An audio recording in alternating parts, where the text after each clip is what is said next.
Parti pour le prix d'Ispahan, Cyrus Desaigles a pris le meilleur départ et s'installe tout de suite en tête devant Olympique Glory qui est dans son dos, alors qu'Anodin numéro 4 est en 3e position à l'extérieur de Fred Goldnikova, accompagné à son extérieur par le numéro 3 Neatico, c'est la casaque blanc et rouge.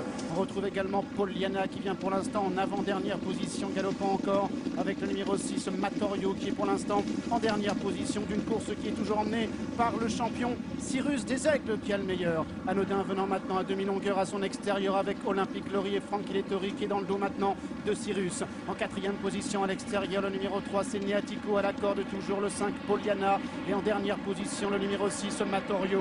La descente de la grande piste avec Cyrus Desaigles qui a l'avantage désormais devant Anodin qui est dans son dos, alors qu'Olympique Glory se retrouve en 3e position à la corde. Le 3 Neatico est en 4e position devant le 5 Poliana avec le numéro 6 Matorio qui est toujours en dernière position.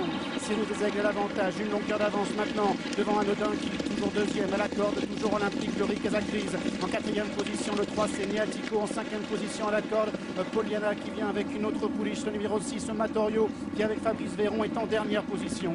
Cyrus Desaigles a l'avantage avec Anodin toujours dans son dos, Olivier Pellier à la corde, Francky Lettori et Olympique Glory, le gagnant des Looking Stakes. En 4e position en dehors le 3 Neatico avec à la corde encore le numéro 5 Poliana et Matorio qui est toujours en dernière position. Entrée de la dernière ligne droite, Cyrus Desaigles qui a l'avantage, Anodin toujours dans son sillage avec Olympique Glory qui est en 3e position, venant encore avec Poliana qui tente de refaire du terrain. Cyrus Desaigles qui a l'avantage, Anodin qui attend à l'attaquer avec à la corde Olympique Glory, avec ensuite Poliana qui est en 4e position, Matorio également qui tente de se rapprocher. Cyrus Desaigles qui a l'avantage devant Olympique Glory avec Anodin maintenant qui est en 3e position et Poliana qui est 4e.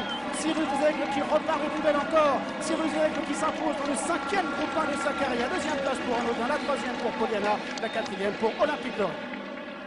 Oui, du beau travail de la part de Christophe qui n'a jamais collé le rail, qui voulait absolument qu'Anodin reste derrière lui et ne pas l'avoir à 3/4 de longueur tout le parcours dans son porte-bagages. Il s'est décalé du rail pour que Olivier puisse avoir le bon parcours derrière lui et qu'il n'ait pas besoin, Olivier, de déboîter et de faire avancer Cyrus.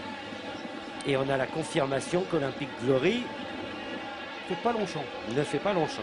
Et la victoire pour Cyrus, 1,60 €. 2e place pour le numéro 4, Anodin qui court très bien à 12 contre 1. 3e place pour le 5, Poliana qui, comme Cyrus, est vraiment dans son jardin sur l'hippodrome de Longchamp. Elle faisait une rentrée, elle court très bien, même si elle ne pourra jamais inquiéter le champion de Corinne Barande-Barbe qui triomphe ici de bout en bout. Il signe sa 12e victoire en 17 sorties sur l'hippodrome de Longchamp. Oui, Poliana qui fait une très belle rentrée aussi.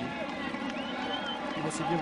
Ouais, c'est bien, c'est propre. Olympique Glory qui rentre dans le rang. On a vu Francky Lettori qui a toujours monté son cheval tout près de Cyrus. Et puis qui galope mal dans la descente. Ouais. C'est pas un cheval qui ne fait pas la descente. Il fait pas la descente. Francky Lettori l'avait déjà dit, Richard Hughes également.